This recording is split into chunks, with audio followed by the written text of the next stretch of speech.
What's up, guys? It's time for the top tiers, best of the best characters. Their weaknesses are super minuscule, right? I'm gonna be most focusing on the strengths at this point because that's what makes these characters so good. And most of these characters pretty much are just solo viable. You know, they all have like probably 1 or 2 matchups that are hard for them, but for the most part, even those matchups can be overcome. And if you're playing any of these characters, you're chilling. So starting off, we got Diddy Kong. Phenomenal, right? Fast, great combos, but not such a broken tool. So many characters can't approach him because he's so fast, but then he's able to pull banana and apply safe pressure, leads into lots of combos. Like that's just such a strong basic game plan that a lot of characters can't consistently beat as long as the Diddy Kong player is mixing it up. And his only weakness is what? He has trouble with zoning, which even then, his mobility lets him deal with zoning fine. Your characters that can like use banana well against him, like Isabel pocketing, or like a character like Rob holding and using projectiles, can be very annoying, but that situation isn't a big enough deal. And the fact that his frame data is crazy, so like he can just press buttons too. He's just such a strong character that is also super well-rounded because his supposedly other big weakness is his recovery, and it's not really that exploitable.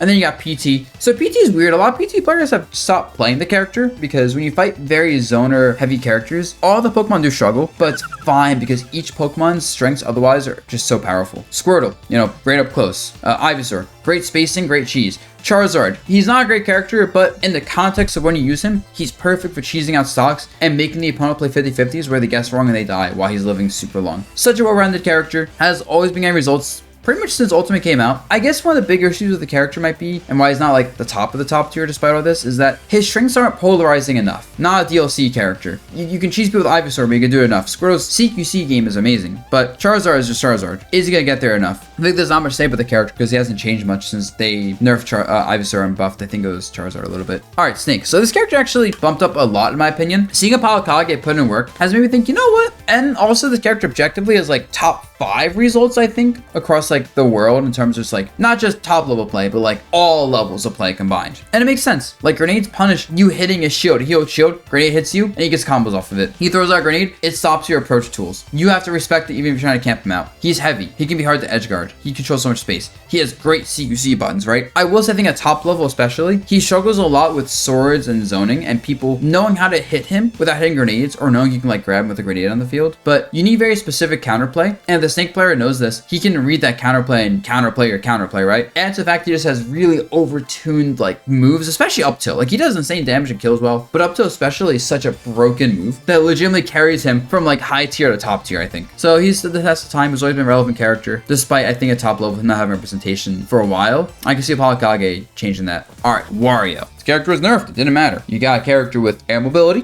frame data, combos, waft, recovery, weight, small, command grab game. Did I mention frame data? I'll just mention frame data again because he can combo off of all of his ridiculous tilts. I don't have enough fingers, so lingering hitboxes, great kill power, great damage output. And it's like his literal only issue is that his hitboxes aren't great, so his neutral is kind of iffy. But it's kind of like Zero Suit or Bayonetta where he gets to reset neutral enough and can afford to make mistakes off enough that he's eventually gonna get in and just hit you for a lot of damage. So while you can definitely win against him by just out neutraling him over and over, it's like you're not allowed to make mistakes versus him. Especially with his air mobility, he has enough ways to mix you up and get in. Alright, Pikachu. Character's not in the top tier for once, like the top of the top tiers. And that's because at some point you just have to accept there's no results. Granted, a lot of that's ESAM not going to events. Lately, even when he does go to events, it's been kind of like middling results for the past year. And no other Pikachu players have ever like stepped up to the plate. I know Shiny Mark's trying. I play a great Pikachu named H4DS, I think, at Crown. You know, there's other players there besides ESAM, but it's like at some point I gotta look at Gift Horse in the mouth and say, all right, I need something out of this. Like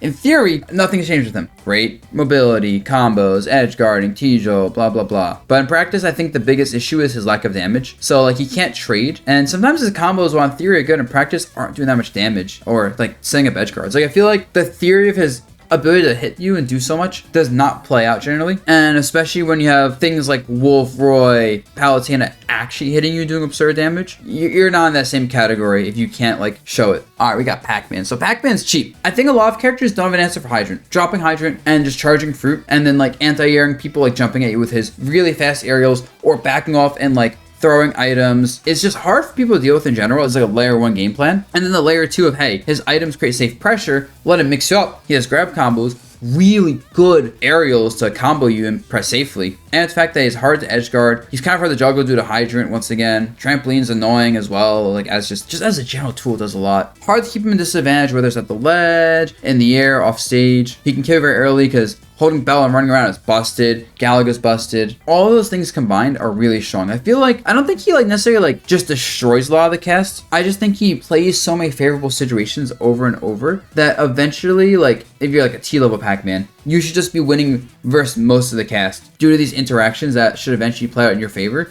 that you force due to the nature of Hydrant and item charge. Alright, Fox. He's such a simple character. He hasn't changed since day one. It's just people realize, especially Light, abuse mobility, run around, look for combo confirm moves, and kill confirms. And kill people at like 70 to 100 consistently after hitting them for a lot of damage. And it makes sense, right? He's super fast. Nair is not okay as a move. Forward air is a really good move too. Down air is a great move. Back air is a really safe ledge trap that can just kill you. Combos off most of his kit, which is like huge, and most of his kit combos into moves that combo, like you can combo whatever into up air, and combo up air into more up airs, or you can combo whatever into up smash, which kills super early. And sure, he's light, sure his recovery can be exploited. It's not even a bad recovery.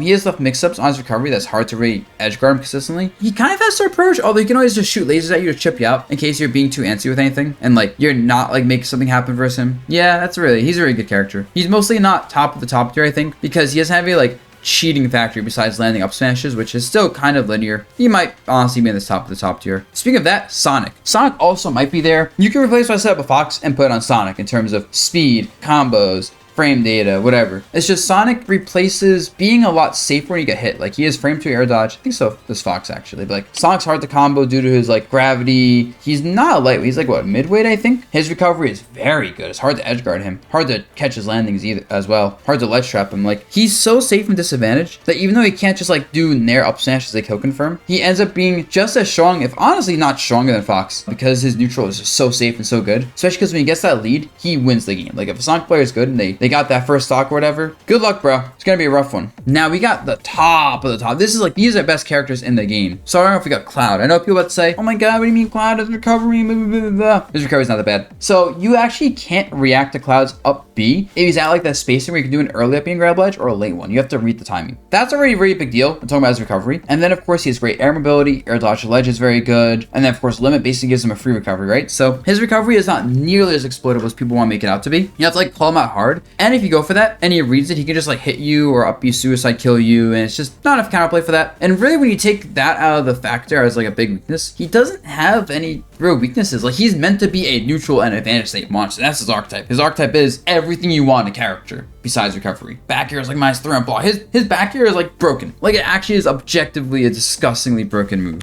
Let me find this move real quick. This move is -3 on one of the fastest characters in the game while having combos, doing insane damage. Has, you know, some startup. It's only frame 11 startup. You can always mix it up with things like Psy B. Also has this move, which is low-key just as busted as back air. It's like -6 on block, sure, but lingers, has a lot of range, whatever. You got those kind of hitboxes, but with absurd damage. Like Psy B alone does like 30 damage, you can combo into it. Up air is dumb. Up smash is not okay. Then he has a Game Watch level up B as shield with his up B as shield.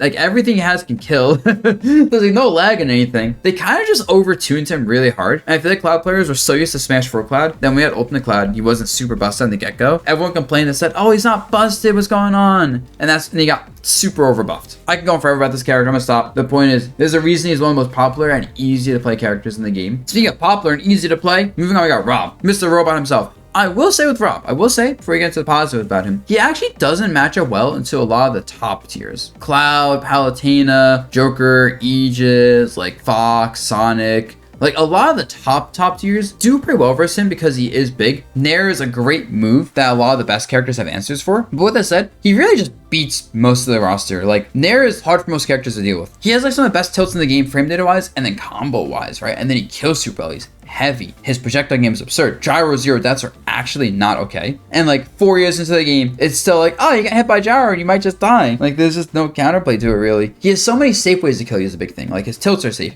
Nair is safe, his projectiles are safe. He gets a lot of chances to hit you with no punishment, and you have to like generally call him out hard. And when you put him at disadvantage, you have to keep him there. If you don't keep him at disadvantage, you will lose. And that can be really difficult in a game where fast full air dodge exists. And in a game where like ledge trapping, while it's strong, it's also the weakest it's ever been in a Smash game. Plus his recovery is very good. There's a reason he's like one of the most popular characters. Actually, he might be the most popular character on like a PR level in Ultimate, because he's also very simple. Simplicity is like relevant sometimes when learning characters and like how good they are. And next we got Palutena. This character is the monster, right? It's kind of like Cloud, where she has everything you want in a character: speed, good hitboxes. Where Cloud's supposed to be a neutral monster, I think Palutena is an advantage state monster. Her like nair loops into up air, like 40 plus damage. Can't land versus up air because it's so big, you have to go ledge. And then down tilt is ridiculous for ledge trapping already. And then she has other things for ledge trapping too. Her projectile game is very good, her recovery is very good. And her only weakness is that her neutral is, for a top tier, it's not that great. It's a great neutral with her mobility and back air and projectiles and stuff. But among the top tiers, she's kind of linear. And I think that's why, especially at top level, it's kind of hard for her to win stuff, because everyone knows what she's gonna do. She has very obvious timings. Everyone knows how to punish her stuff. And then when she's in disadvantage, where she's fine there, she doesn't cheat to get out of disadvantage or anything. Sounds a little bit rough, but we're trying to find weaknesses here. So I'm moving on. Speaking of trying to find weaknesses, Wolf.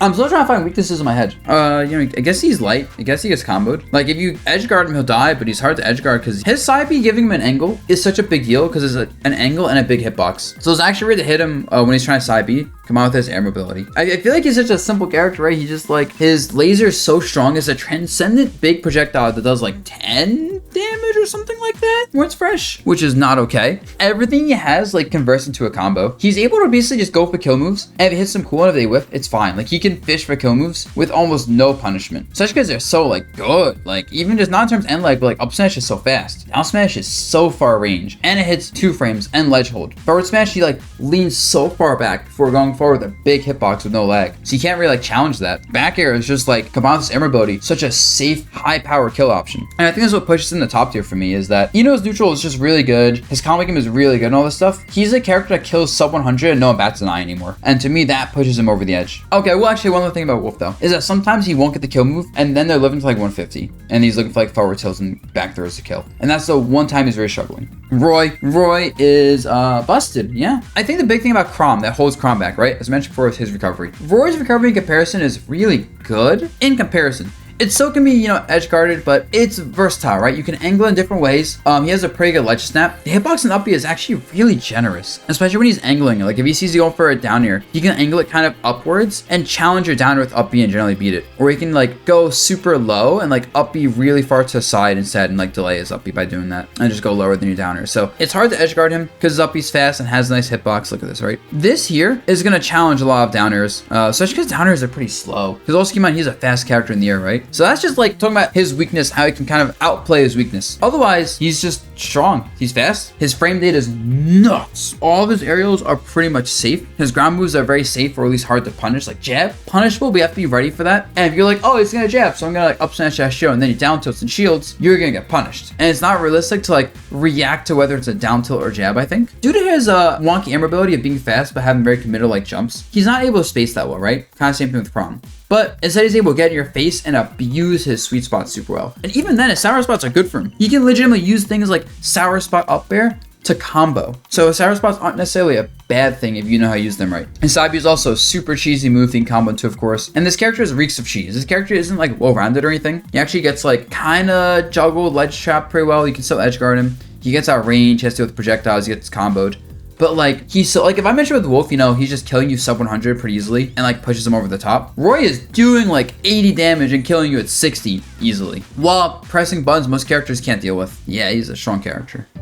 Joker. At this point, what's to be said about Joker, right? 4 years into the game, we got gun spam. We have Arsene. We have ridiculous mobility on a very small hurt box and a lot of burst options, right? So like, he's able to just run around you. Good Joker players legitimately just poke you out with guns, side B, run around you, and that's all building up Arsene. So his kit plays so well into itself, whereas one condition is get Arsene and kill you. He has also combos off burst options. He has great jump-ins, and they just run around until he kind of gets those openings. So you have to chase him when he doesn't have Arsene, and he's so good at punishing that. And if you're trying camping him out, he's fine. Like, he can, like, if you're throwing projectiles at him, he can just basically do nothing in response, knowing he's winning. Or he can be down being the projectiles and getting Arsene even faster. And then with Arsene, he's hitting hard, he's edge guarding very hard. Gun is a very dumb move, especially with Arsene, because the knockback hitbox is really big and like has a lot of knockback. And then finally, his only real weakness is that like he doesn't take good trades without Arsene. Like that's why he has to kind of play more lane without Arsene. And he is pretty edge guardable, I will say that. Like his tether isn't that great. His up with Arsene is pretty poor, but you have to neutral versus him, and it's one of the things we can edge guard him, but you're not going to every time. Aegis. So the way I describe Aegis is this character is broken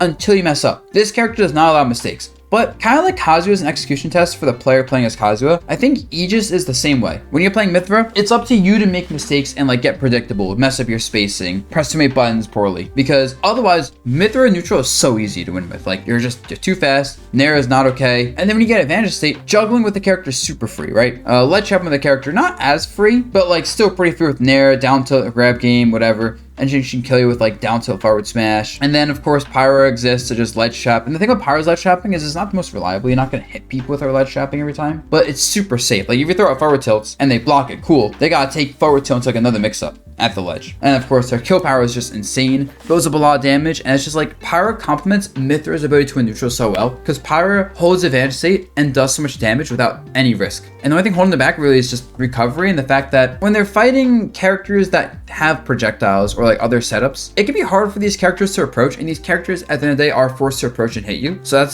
definitely a weakness. It's one of those things where the weakness is they have to play the game. They're just playing the game with lopsided stats. Alright, Kazuya. He legitimately does have some hard matchups like Min or Sonic, where he loses. The matchups he loses very hard sometimes. But the thing about Kazuya is I think most characters straight up can't fight Kazuya. Like I'd say a good 75% of the roster, including some top tiers, Kazuya even just destroys things like Wolf and Roy. I wouldn't be surprised if like he kicks Cloud's ass and like Joker's ass. Like I think he legitimately like destroys most of the roster for free. Electrics are just that fucked up with this combo game. But then you have, he's heavy. He's not the easiest edge guard for a lot of these characters because his up B hitbox is massive. He actually has some big hitboxes overall. His wave dash movement just negates a lot of stuff too. When he has those red mode, he grabs you, you die at 60 like that. Like all these interactions are like he takes trades and fights too efficiently, considering the rewards go, he gets off like any hit. That's the thing, is you know he has some bad matchups and you might get bracket screwed by running into like a Sonic or a Mimim that knows what they're doing. For the most part, you're not beating the Kazuya player if they're playing right. Like fighting him is an execution test on the Kazuya side. I could actually see long term him being better than Steve. I'm not saying he will be, but I can see it as a possibility, to be honest. Even matchup like Mimim, Sonic, Steve, that's what's very hard for him. I think because he just hits so hard, he eventually is gonna get in on those types of characters and touch of death them. And when you get to a point where Kazuya players are touch of deathing everyone, and like it's impossible to avoid interaction forever, especially for a character like this who's iframe dashing through everything, it's gonna be rough. Definitely a dumb character, and probably arguably a better secondary than Min now that I think about it. You just got to put in the time to learn his stuff, which honestly isn't that hard anyway. I spent like 30 minutes on lab at some point. I was like, wait, I'm getting electrics down like somewhat consistently very quickly. Also auto turnaround. Anyway, we got the best character in the game right now, and probably forever unless Kazuya rises up. Steve. Oh man, the results speak for themselves, right? There's so many Steve players constantly popping up and just doing well at tournaments. Like I think at main stage, there was a Steve player that's never gone to tournaments before that has been known to be good. I think his name is Desmona. Yeah, he lives in like Wisconsin. He just plays, Wi-Fi events, and he just went to his first like offline tournaments ever at main stage in the Arcadian afterwards and got 7th at that, 4th at the Arcadian. He beat, I think, Riddles. Yeah, but anyway, that's just one example, right? We've seen many examples of Steve players just running through brackets, relatively new players to competitive play. Now, I will say with Steve, I think a reason top players that are established don't pick him up is one, he's boring for a lot of us. He plays his own game. But two, he is kind of a technical character. You have to learn like how to do the block cancels, how to position them, do them fast. You gotta learn your combo game. You gotta learn the different setups. And I think there's a lot of knowledge you have to learn with this character. And I think that's why this character kind of slipped through the cracks of the devs balancing the game for like the entirety of the patch history. Or most of it, because then they had a chance in the last patch and they just didn't. So I'll give them that, but really, what is this character's weakness? It's supposed to be the neutral because this character's slow. I will say actually, if you are able to pressure this character is slow. So when he's forced to jump, he can be punished there. If he runs out of iron especially, he struggles. His disadvantage state relies on iron in particular. It's all material. His weakness is all related to his materials and when he doesn't have them. And the fact that as a result, if you can pressure him enough, he can't get materials. But like there's no like one weakness in that regard. Sure, he's kind of slow, but he has minecart. Oh, he also like can use blocks and stuff to kind of stop your mobility or to move around to get like double jumps back and stuff. Like, okay, at the ledge, he's not that great. But he's also kind of thin character. If he does like roll into up tilt, you just die. What else? Sometimes you can struggle to kill because once again he's slow, but he has a lot of kill moves that punish any mistakes and kill very early. He does a lot of damage. Oh, what else? Oh my god, he's down here. I'm just thinking about the fact that he has multiple kill moves that are safe that kill sub 100 between his smashes and aerials and specials. Dude, he can do up B and up smash. He can literally at the ledge do ledge drop, jump up B, slide along the ground, and combo you into up smash and kill you at like 80 if you're a light character. You can be at 50 and die to diamond. You can try to like challenge him in the air and he can just minecart and punch through your attack with a burst option that kills and has armor. He can have no double jump and then he can put a block down. He has his double jump again. That's actually freaking most ridiculous thing, right? Is that he can have no resources and put down a block and suddenly has the most important resource in the game in the air, which is double jump. Oh man, best character in the game. And then people are just getting better with him. People are figuring out ways to do things like ledge trapping with like making like a cave. So he does a cave and then puts a minecart in there, and you literally can't avoid it. You have to take the damage. Or there's like a TNT setup, and the TNT setup covers like just about everything at once. Or like if he like has you against a block wall and he starts like jabbing you and your character's having a good Astro game, you might just be forced to take damage. And he just sets those things up super well also. Okay, I'm done. This is all I'll talk about. But yeah, hope you guys didn't hate this tier list. I know how tier lists go. The Buzz tier list is always very controversial. I'll catch y'all later. Bye.